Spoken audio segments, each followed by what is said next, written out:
नमस्कार, हमारी खास पेशकश में आपका स्वागत है। आपके साथ मैं दीपेश बरकले।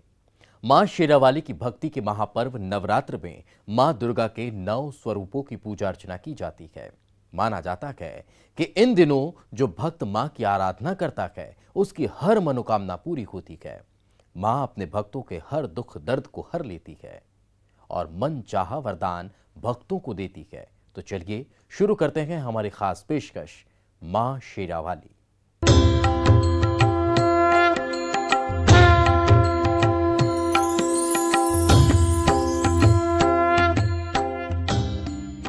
नवरात्रि में 7वें दिन मां कालरात्रि की पूजा का विधान है। ऐसी मान्यता है कि मां के इस स्वरूप की आराधना करने से व्यक्ति को सभी पापों से मुक्ति मिलती है और शत्रुओं का भी नाश हो जाता है।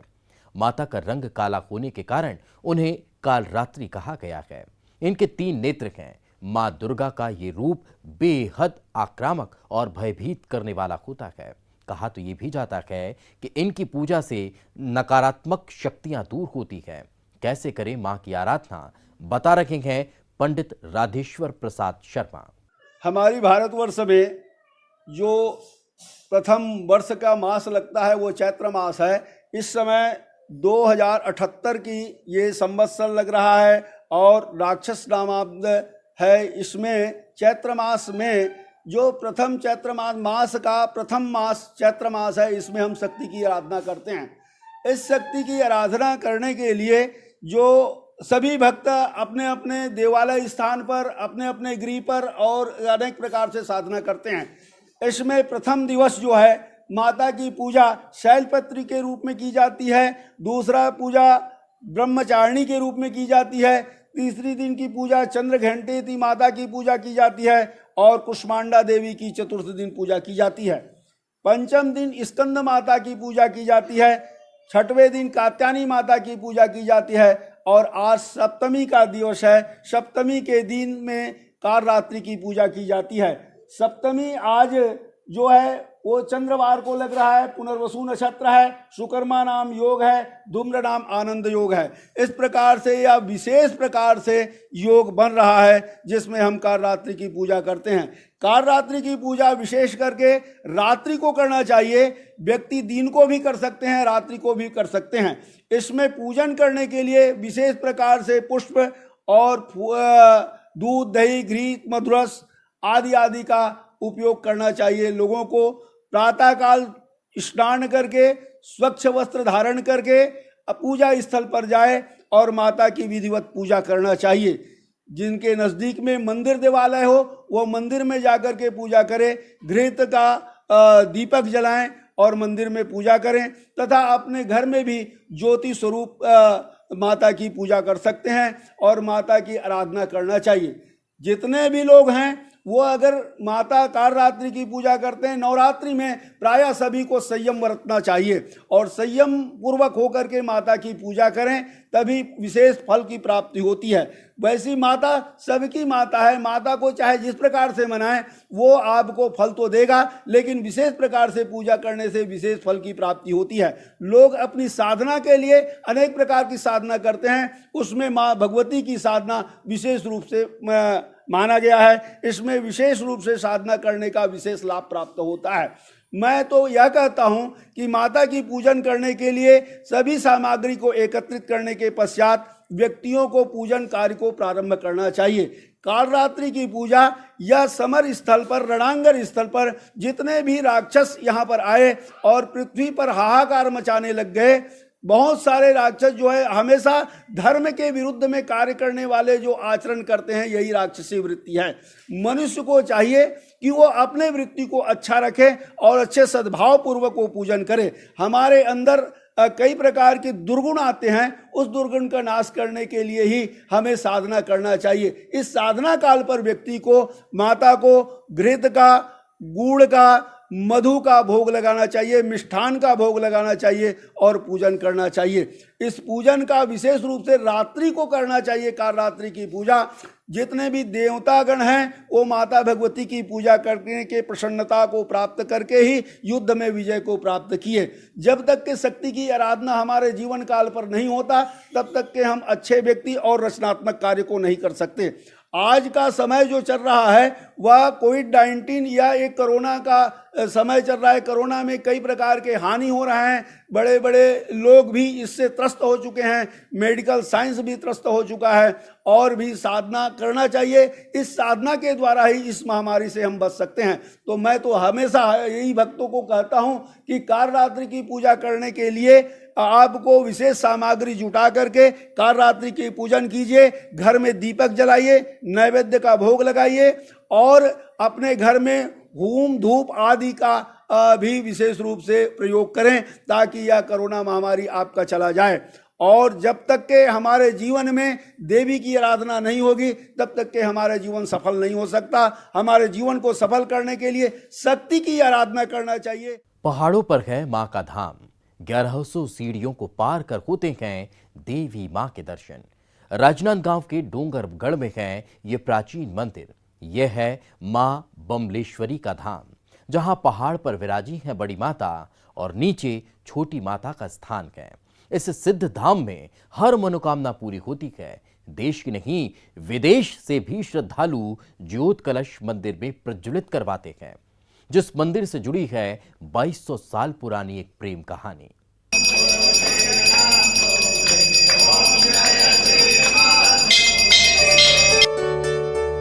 पहाड़ों पर है देवी मां का वास, 1100 सीढ़ियों को पार करके होते हैं भक्तों को माता के दर्शन। मन में मां की मूरत, भक्ति की शक्ति ऐसी कि माता के जयकारे लगाते लगाते आसानी से पार हो जाती है ये चढ़ाई। जिस मंदिर का गुणगान देश के नहीं विदेश में बैठे भक्त करते हैं, छत्तीसगढ़ की बमलेश्वरी माता का है ये दरबार। राजनांदगांव के डोंगरगढ़ में विराजी है मां बमलेश्वरी, जिस मंदिर में बड़ी माता और छोटी माता की मूर्ति है। पहाड़ पर विराजी है बड़ी माता और नीचे है छोटी माता बमलेश्वरी मां, यानी छोटी माता। कहा जाता है कि दोनों बहनें हैं। 16वीं सदी का बताया जाता है ये मंदिर। बमलेश्वरी मंदिर करीब करीब 16वीं सदी का है। महाराज यहाँ के राजा जो है कामसेन थे। महाराज कामसेन जी की कुल देवी है। प्राचीन काल में कामावतीपुरम के नाम से जाना जाता था यह सिद्ध पीठ। देवी मंदिर से भक्ति की कई कहानियां जुड़ी रहती हैं, लेकिन इस मंदिर से जुड़ी है 2200 साल पुरानी एक अनोखी प्रेम कहानी। मान्यता है कि राजा कामसेन और विक्रमादित्य द्वितीय के बीच जमकर युद्ध हुआ, जिस युद्ध को माता ने प्रकट होकर रखवाया था। दोनों के बीच सुलह करवाई थी। कहते हैं एक बार महाराज कामसेन और विक्रमादित्य के बीच में युद्ध हुआ। युद्ध का कारण कामसेन जी के पुत्र माधवनल जी बने थे। कहते हैं माधवनल और महाराज कामसेन के दरबार में एक नृत्यांगना थी जिसका नाम था कामकंदला। कामकंदला नृत्य में बहुत प्रवीण थी और ये महाराज जो हैं वाद्य में बहुत प्रवीण थे। एक बार कुछ सुर ताल खराब हुए तो राजा ने पूछा तो जो बजाने वाले से, तो महाराज को उन्होंने बताया कि महाराज देखो, एक तो जो ये बजाने वाले हैं इनके अंगूठा में आज चोट है, दर्द है, अंगूठा काम नहीं कर रहा। दूसरा जो नृत्यांगना है उसके जो पायल पहने रहती हैं उसके 2 घुंघरू उसमें नहीं है। आखिर युद्ध की वो वजह क्या थी जो इस मंदिर से जुड़ी है एक अनोखी प्रेम कहानी। राजा कामसेन के पुत्र माधवनल और नर्तकी कामकंदला की प्रेम कहानी, जिसकी भनक माधवनल के बड़े भाई मदना द्वितीय को लग जाती है, जिसकी संगत ठीक नहीं थी। वो अपने छोटे भाई माधवनल को राज्य से बाहर निकाल देता है। माधवनल पहाड़ी पर छुप जाता है, जहां उसकी प्रेमिका नर्तकी कामकंदला उससे चोरी छिपे मिलने आती है। यह खबर भी मदना द्वितीय को लग जाती है। फिर मदना द्वितीय पहाड़ पर चढ़ाई कर देता है। कामकंदला का और माधवनल का प्रेम हो जाता है, दोनों का प्रेम संग चलता है। इसी बीच में राजा का एक कुमार और था जिसका नाम था मदनादित्य। ये अय्यास प्रवृत्ति का था। इसको जब खबर पड़ी तो ये मदनालाल को जो है राज्य से बाहर निकाल दिया। मदनालाल ने उनको बाहर निकाल दिया राज्य से। अब वो राज्य से जा कर के जंगल में, डूंगर मतलब पहाड़ में रहने लग गए। इसके पश्चात कामकंदला छिप छिप करके मिलने जाती थी। फिर भी इसको खबर पड़ी, इसने चढ़ाई किया तो महाराज जो है भाग करके यहाँ से भाग करके जा करके उज्जैन में वहाँ पर अपने रहने के लिए आश्रय लेते हैं। माधव नल उज्जैन में छिपकर रहने लगता है। वो मंदिर में एक दोहा लिखता है। विक्रमादित्य द्वितीय को ये पूरी कहानी पता चलती है, जो माधव नल के विवाह का प्रस्ताव राजा कामसेन को भेजते हैं।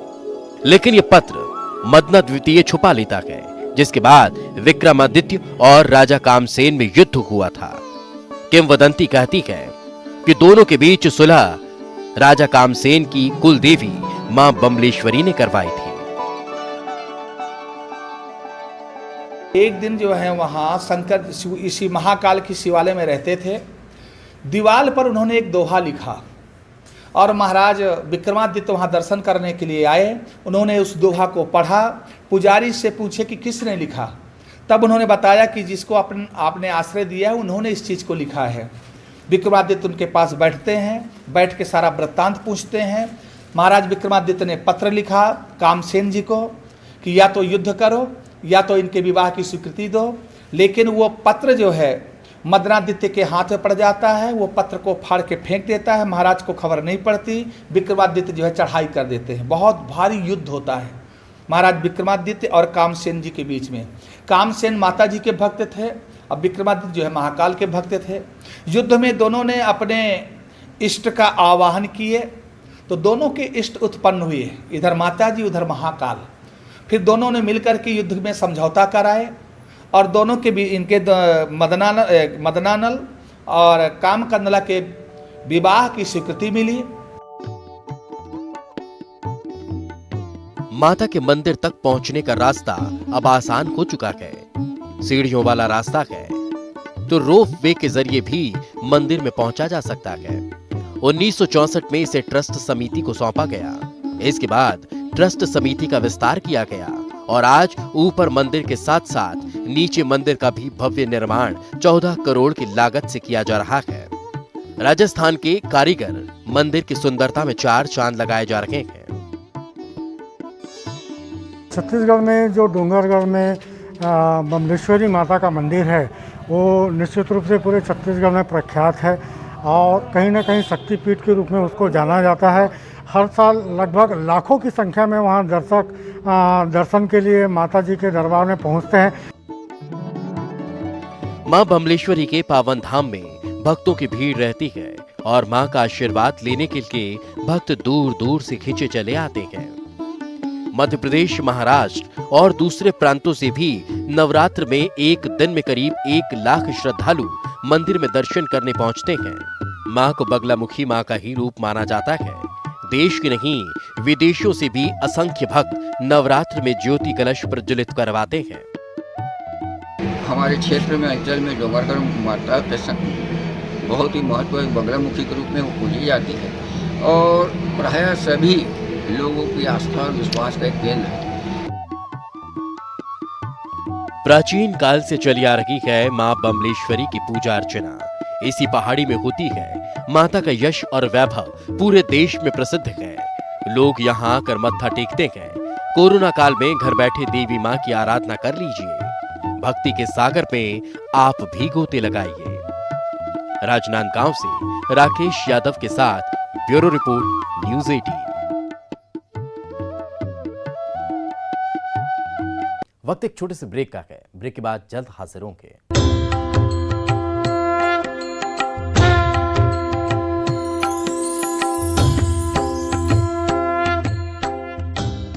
सब कुछ आजमाया और तब मैंने शानदार, जल्दी कीजिए, कहीं छूट ना जाए ये सुनहरा मौका। हमें मेल करके उठा लीजिए बड़ा फायदा। ये स्पेशल ऑफर है अगले 15 दिनों तक। साथ ही मिलेगा हमारी वेबसाइट पर प्रमोशन। आज ही मेल करें sales@nw18.com पर। न्यूज 18 इंडिया, आपका पसंदीदा नेशनल न्यूज चैनल। देखिए डीडी फ्री डिश पर बिग मैजिक और 9XM चैनल के बीच कोरोना की हर खबर देखते रहिए न्यूज 18 इंडिया पर। भैया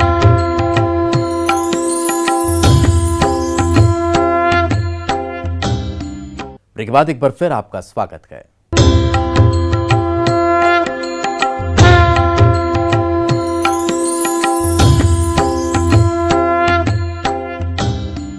अब बात दिल्ली के झंडे वाली देवी की।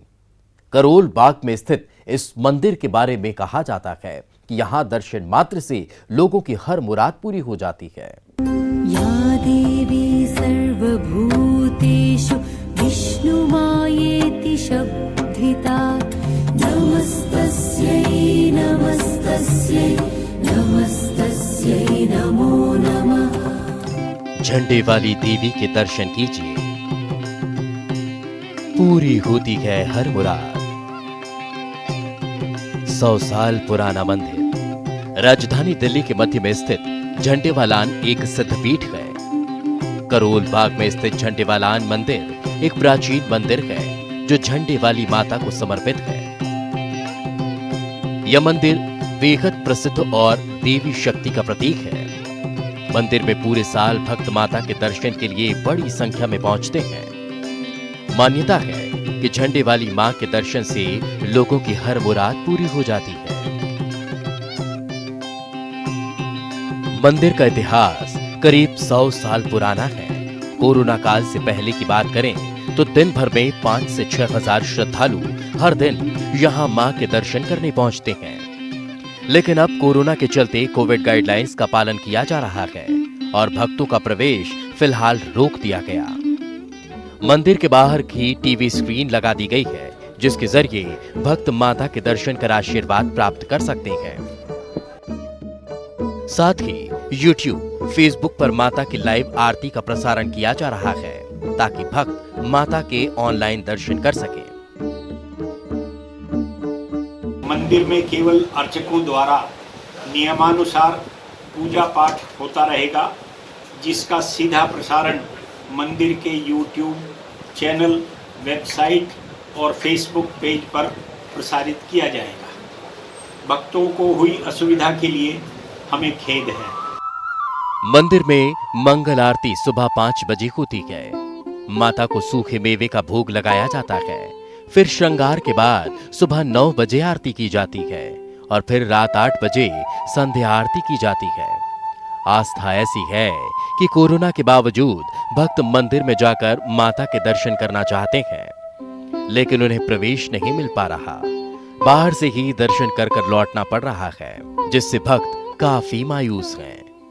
अगर आपको दर्शन करने तो स्क्रीन पर आप कर सकती हैं। स्क्रीन पे तो कर ही रहे हैं, पर अंदर भी तो दर्शन होने जरूरी है बेटा। लेकिन कोरोना बढ़ रहा है उसके हाँ, उसके अकॉर्डिंग तो मास्क लगा के जा रहे हैं। मास्क लगा के आते थे हम तो हमेशा। अच्छा, पूरे दिन आ रहे थे, रोज आते थे, रोज जाते थे हम तो। मतलब आपको लगता है कि मास्क लगा के अंदर परमिशन मिलनी चाहिए थी? मिलनी चाहिए थी। मंदिर के इतिहास की बात की जाए तो 100 साल से भी पहले दिल्ली के व्यापारी श्री बद्री भगत को सपने में माता ने दर्शन दिए थे और कहा था कि इस बंजर जमीन में तुम्हें मेरी मूर्ति मिलेगी। जिस जगह मेरी मूर्ति होगी वहां एक झंडा होगा। बद्री भगत ने जब मूर्ति ढूंढी तो इसी जगह उन्हें झंडे के नीचे माता की मूर्ति मिली। तभी से उन्होंने यहाँ मूर्ति की स्थापना की और इस मंदिर का नाम झंडे वाला मंदिर पड़ गया।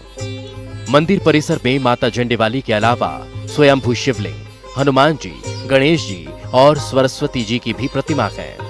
लोगों की आस्था इस मंदिर में इतनी है कि सालों साल से लोग यहाँ आ रहे हैं। चाहे मुश्किल कितनी भी हो, लेकिन रास्ता नहीं बदलता। ये भरोसा मन में हमेशा बना रहता है कि माता के दरबार पे हर मुश्किल का हल मिल जाएगा। कहा तो ये भी जाता है कि यहाँ आकर जिसने जो मांगा उसे वो जरूर मिला। माँ कभी अपने दर से किसी को खाली नहीं जाने देती। लोगों की सभी मनोकामनाएं यहाँ पूरी हो जाती हैं। ये विश्वास की तो होता है जो भक्तों को इन पवित्र धामों तक खींच लाता है।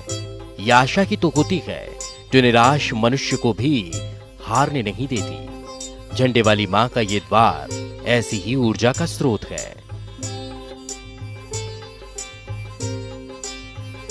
जहाँ पर भीड़ रहा करती थी, आज वो पूरा मंदिर खाली नज़र आ रहा है, पूरा प्रांगण खाली नज़र आ रहा है, क्योंकि यहाँ पर लोगों को आने की इजाज़त नहीं है। लेकिन सिर्फ और सिर्फ यहाँ पर एक चीज़ का ध्यान रखा जा रहा है कि लोग यहाँ पे इकट्ठा ना हो और कोविड-19 जैसी महामारी से लड़ा जा सके। तो यहाँ पर जितने भी लोग हैं, जो सेवादार भी हैं, उन लोगों का भी यही कहना है कि सिर्फ और सिर्फ माता रानी से इस चैत्र नवरात्र पर वो यही प्रार्थना करना चाहते हैं कि अगले बार जब नवरात्र आए तो ऐसा नज़ारा ना हो, श्रद्धालु माता रानी के सामने हो, अपनी पूजा अर्चना कर सके और माता रानी के दर्शन कर सके। कैमरा पर्सन गौरव गिरी के साथ रचना, न्यूज़ 18 दिल्ली। देवी माता के उस शक्ति पीठ के दर्शन हम आपको करवाएंगे जो महाकाल की नगरी उज्जैन में है। देवी माता के शक्ति पीठों में से एक है हरसिद्धि माता का मंदिर, जिस मंदिर से जुड़ी है कई पौराणिक कथाएं। मान्यता है कि यहां सती माता की कोहनी गिरी थी और इसी वजह से इस धाम को शक्तिपीठ कहा जाता है। जिस मंदिर में 51 फीट ऊंचे 2 दीप स्तंभ है। कहा यह भी जाता है कि 2000 साल पुरानी हैं ये दीप मालाएं। इस दीप स्तंभ पर दीप जलाने के लिए बुकिंग महीनों भर पहले करनी पड़ती है। देश के नहीं, विदेश से भक्त दिए प्रज्वलित करवाने के लिए यहां पर पहुंचते हैं।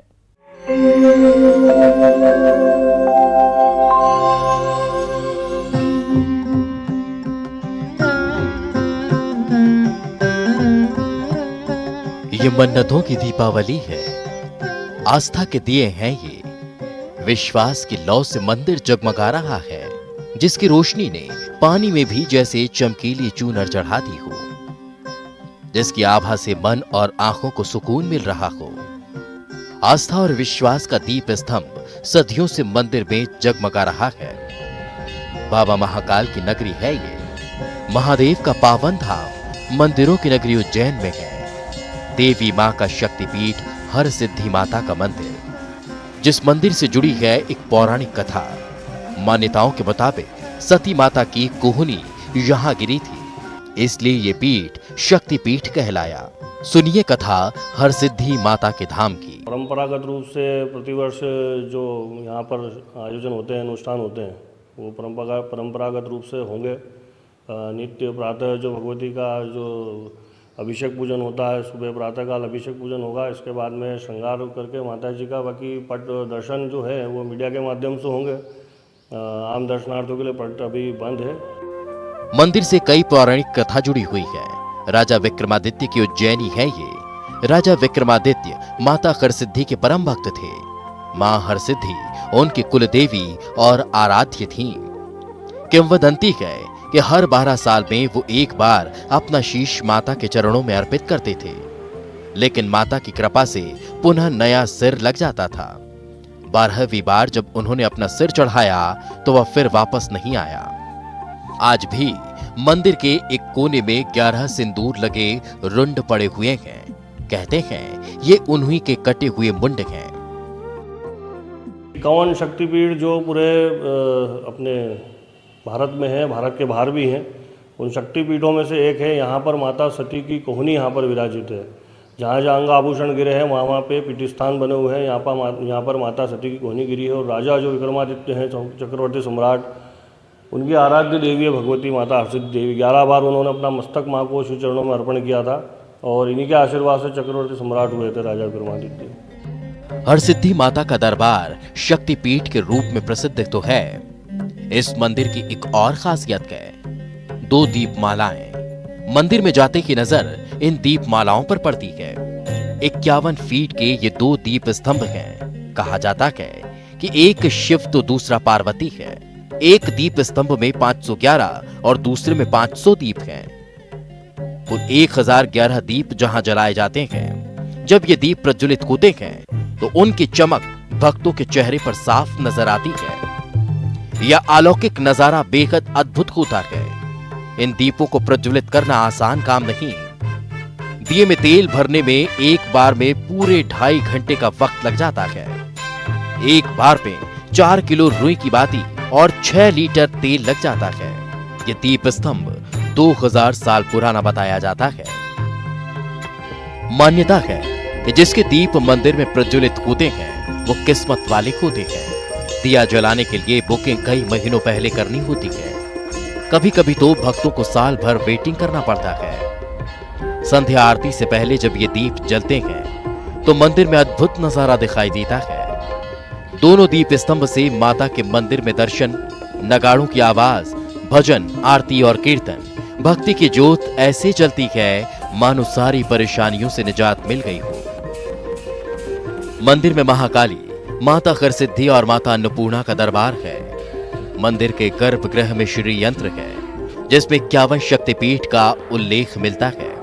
रात को हरसिद्धि मंदिर के पट बंद होने के बाद गर्भगृह में विशेष पर्वों के अवसर पर पूजा होती है। हर साल नवरात्र में भक्तों की भीड़ उमड़ पड़ती है। नवरात्र पर दीप प्रज्वलित करने का खास महत्व माना जाता है। हालांकि कोरोना संक्रमण के चलते मंदिर में भक्तों की एंट्री बंद है। अभी जो कोरोना नामक महामारी का जो प्रकोप है, इस प्रकोप से बचने के लिए प्रशासन की जो गाइडलाइन है उसका दर्शनार्थियों से हमारा अनुरोध है कि उसका पालन करें। घर पर ही रह के भगवती के जो पाठ है, अनुष्ठान है, अपने घर पर बैठकर करें। 9 दिनी आराधना अपने घर पर करें। कन्या पूजन जो है वो कन्या पूजन प्रतीकात्मक रूप से इस बार करें। तो आप भी घर पर रहकर कीजिए मां भगवती की आराधना और कीजिए देवी मां के सिद्ध शक्तिपीठ हरसिद्धि माता के दरबार के दर्शन। उज्जैन से आनंद निगम के साथ ब्यूरो रिपोर्ट, न्यूज़ 18।